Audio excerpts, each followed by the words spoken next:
Alrighty, so we have the EVVA Akura 44. This one has the magnetic element in the key.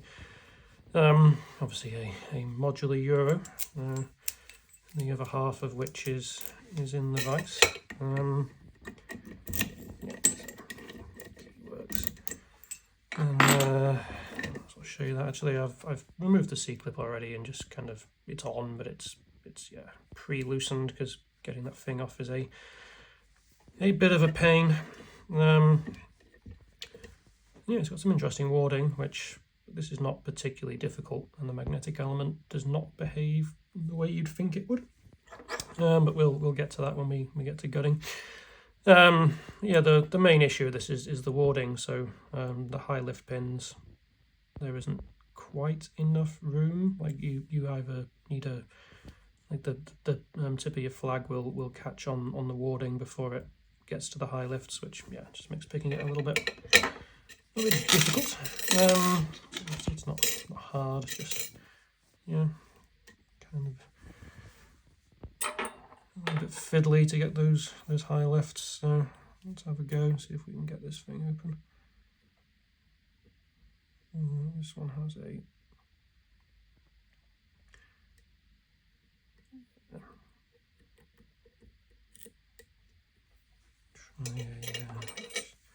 smaller flag. See that this one, like the MP11, doesn't have the reach to get the high lifts, but we can do some of the picking with it. But this has quite a shallow lift first pin, and then a high lift right at the back, which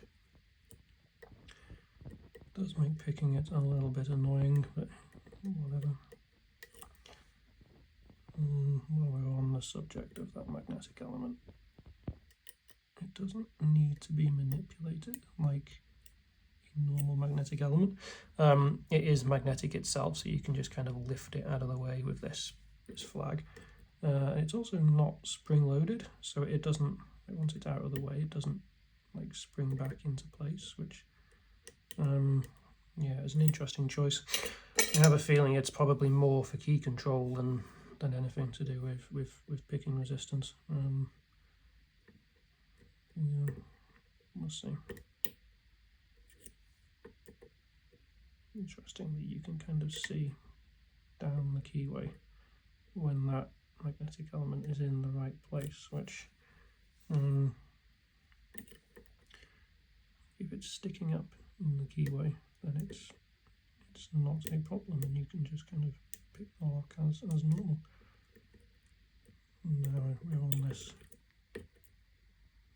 high lift pin at the back, which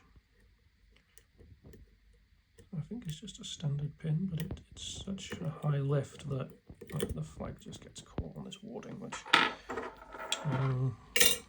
yeah, it just makes getting the pick on it a little bit difficult. I think that got in. There we go. So we're into this nice kind of false set now, and then it should just be one spool there. My tools stay on the bench. See if we can get that without we dropped something. Oh dear. There we go, so we should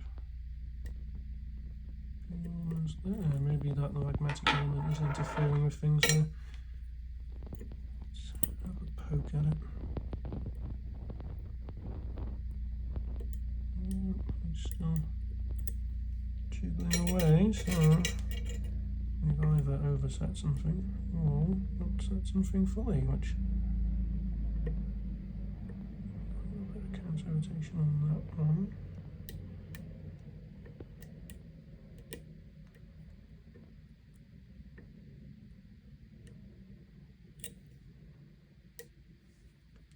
There we go, something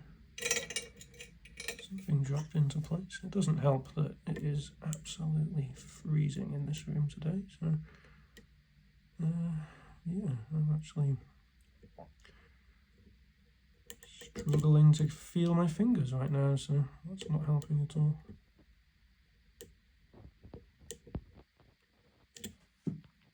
What are we stuck on? There we go.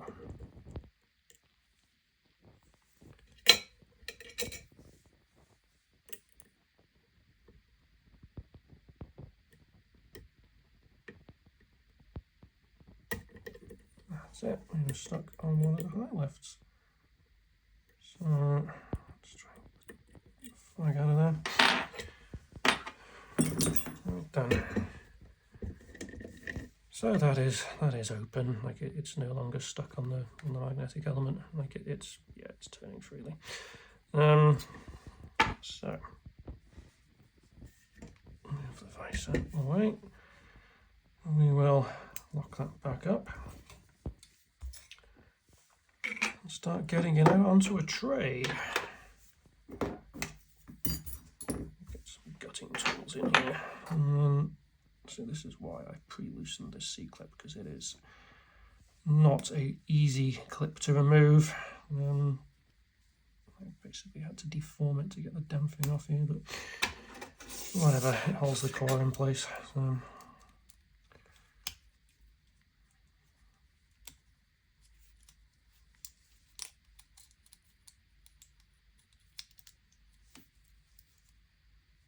there we go. Getting that off the first time took about 20 minutes, which is not what we want when we're doing one of these videos. So put the following in here, a shim, I should say.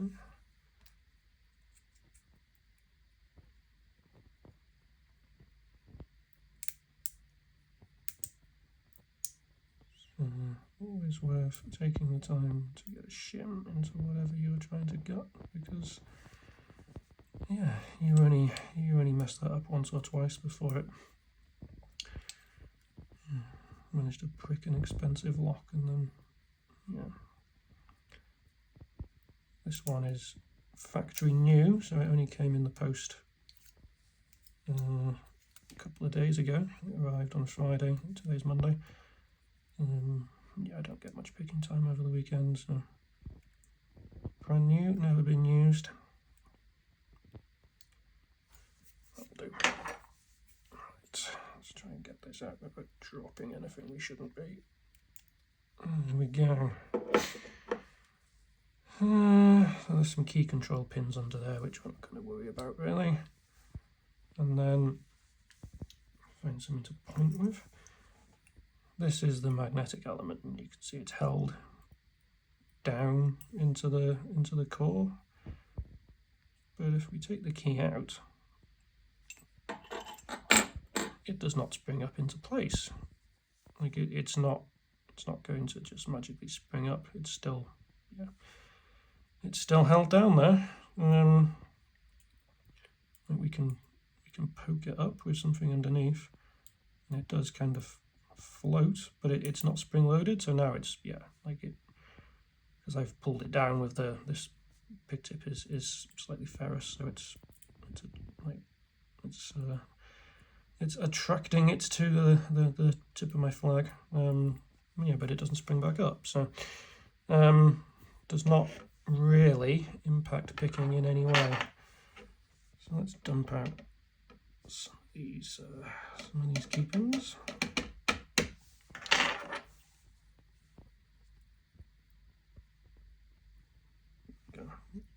Poke them out with a flag and worry about it later.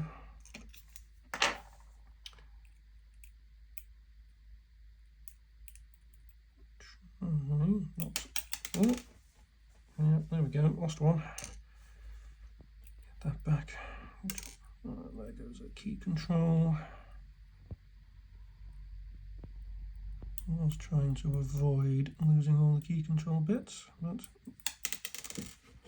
yeah, there we go. So far, all standard key pins. Let's try and get that one out.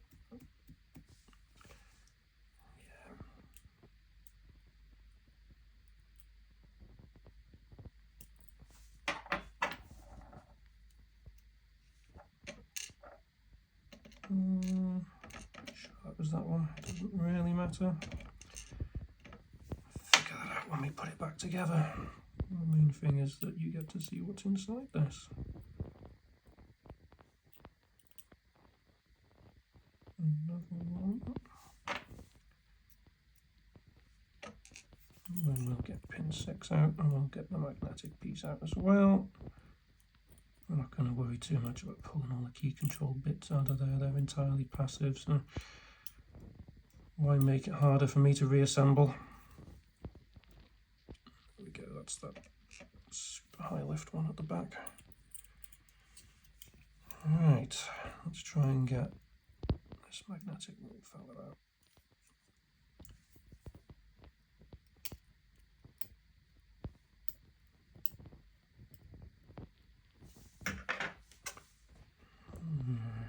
Need a different pair of tweezers. One moment.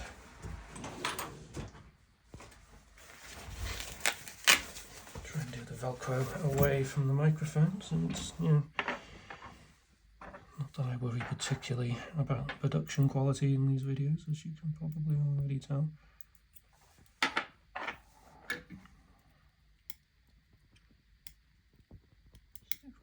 You out of there the easy way. Come on.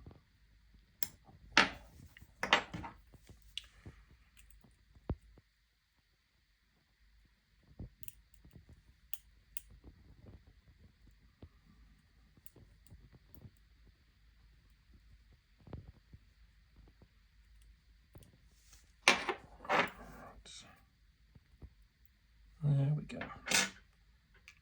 I'll pop a look at that in a moment, but for now, let's show you this car up close. So it's, yeah, it's not that exciting really. So there's some passive key control elements in there, which I'm not going to bother getting out, but let's have a look at this magnetic thing. So that bit at the bottom is a magnet, and then it just has this little like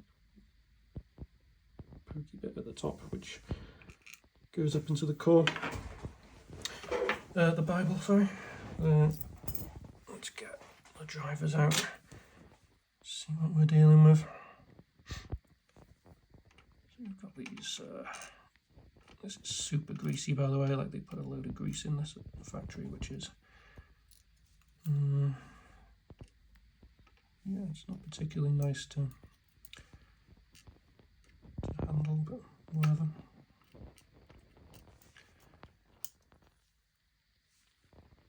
We've got a couple of, I call them barrel spools, a couple of normal spools, and then a couple of standard pins.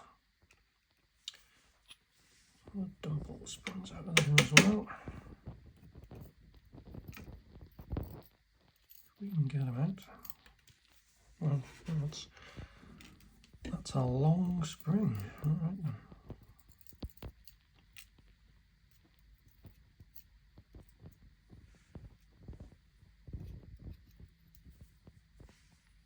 See if we can get the rest of those out of there. Yeah, I'm guessing that's some kind of anti-bump feature, because they have these two really long springs on 1 and 2, and then normal springs on the rest of them. So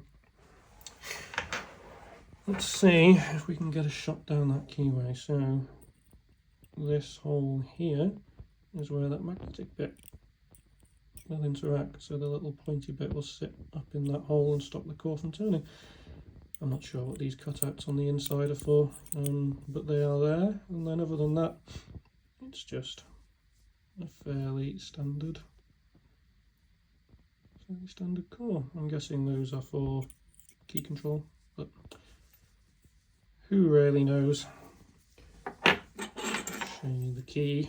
So I have a Akura 44, and that's the key. The bitting's quite nice, that's the magnetic element, and then various key control pieces. And then here's all the internals. And these 6 standard drivers, we've got the 2 long pins, 4 short pins, couple of owls, couple of spools, couple of standards, that magnetic element, and some key control bits, which I am just not going to bother taking out. So yeah, that's it.